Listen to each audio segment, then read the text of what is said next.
Hello, welcome back to Seconds Out. My name is Ayman here with the victorious Michael McKinson. Good to do this in person instead of over Zoom, Mikey. And good to see you win in person too. How are you feeling? I feel on top of the world. I'm so happy to be here. I'm so grateful for the opportunity on such a great card. This week's been unbelievable. 5th fight in 14 months. Very active. We see what's next. I don't know what more I can do to be able to get a big fight, warrant a big fight. I fought Ortiz last August. I've had 3 fights since. I've been very busy since. Everyone that's been put in front of me have been dangerous South Americans, and I've beat all 3 of them, stopped 2 of them. So where do we go from here? You tell me. I will tell you, and we'll get to that in a second. But just seeing you in person on your last 2 fights, as you referenced, you've getting those stoppages, getting those finishes. We've seen the style and the boxing skill that you have, but to be able to plant your feet and go for those finishes is something we haven't fully seen in the ring with you. Maybe bringing that more of the entertainment factor. Is that something you wanted to show and prove in the ring too? It has. That's one thing we've been working on over the last 12 months. Is it showing? Yeah, definitely. Yeah, so just a little bit different side of McKinson over the last couple of fights. I know it's there. My sparring's been great, but I've been feeling it in sparring. I've been feeling big in sparring. I've been feeling strong, and so it's paid off tonight. That's 2 stoppages in the last 8 weeks, I think. So yeah, I'm happy.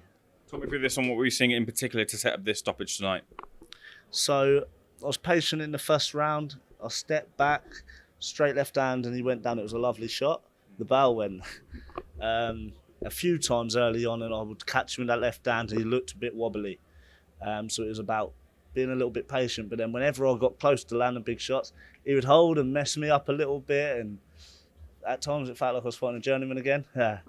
But I knew it to come because round by round, his face was getting more and more beat up. He was taking some big shots. Hands are at me a little bit now. And it was the accumulation of big shots and round by round. And then I started, so I thought a few of the middle rounds started to get a little bit boring. And I thought, I don't want to go back down that route. So I stood a little bit and I threw more shots. And I was really putting them shots together. And he was taking some big shots in there. And Kieran jumped in. It was one of them stoppages. But the shot I caught him with in the first round was lovely. I'd love to watch that back. I ain't seen it back yet. You get to watch that back soon, shortly. Can I ask you what's your current contractual position with boxing and what you feel your next step is, in your own words? I don't know. There's nothing as of yet. I'm very, very grateful to Boxer for allowing me on their shows and stuff. I'm not contracted with anybody as of yet. I'm still waiting for that call. I'm still waiting for the opportunity, but I'm very grateful to be in this position, to be here. The phone's on. Let's see if something gets offered to me now. I'm number 1 in the UK. The one thing about McKinson was he's boring, he can't punch. I've stopped 2 in a row. So what else do I need to do?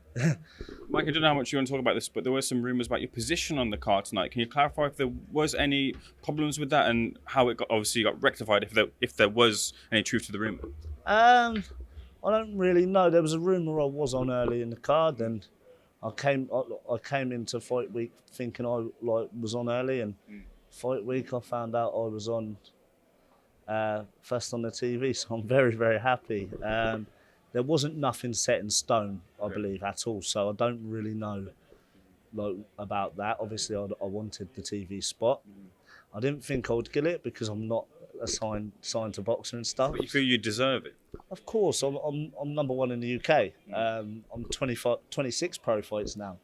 I'm 12th in the world on BoxRec, so obviously I deserved it. And big shout out Joe Ashford, who's been fighting my corner and stuff like that. He's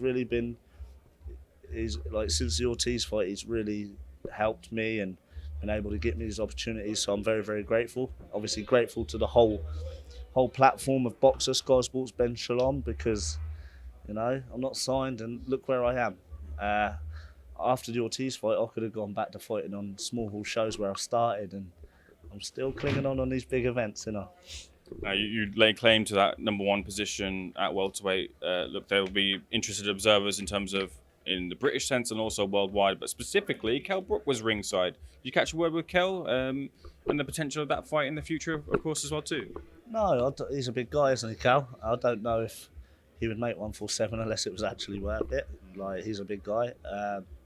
So it's not something I'm losing sleep on.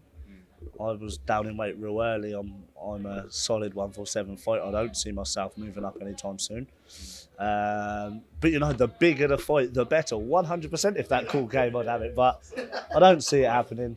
So like, where do I go from here? Like, I don't know who I can fight. I'd actually fight any of them. Like, any name out there that's worth it. Any name that's ahead of me or any name that's bigger than me, let's go. The fighter that would lay claim to that would be Conor Benn, who's looking to return to the ring soon. The potential of that fight too, it's always been linked, and never really your name is ever mentioned for various reasons from Conor Benn's point of view. But do you think you can push towards getting that fight? That's the fight I've wanted since 2017. And it kind of got to a stage where I know it's not going to happen, so I'm not going to lose sleep on it. I feel like he should fight someone domestically because his name is tarnished a little bit regardless of what's going on. I feel like he needs to get the Brits back on his side a little bit. If he can't get a Kell Brook fight, who else is there?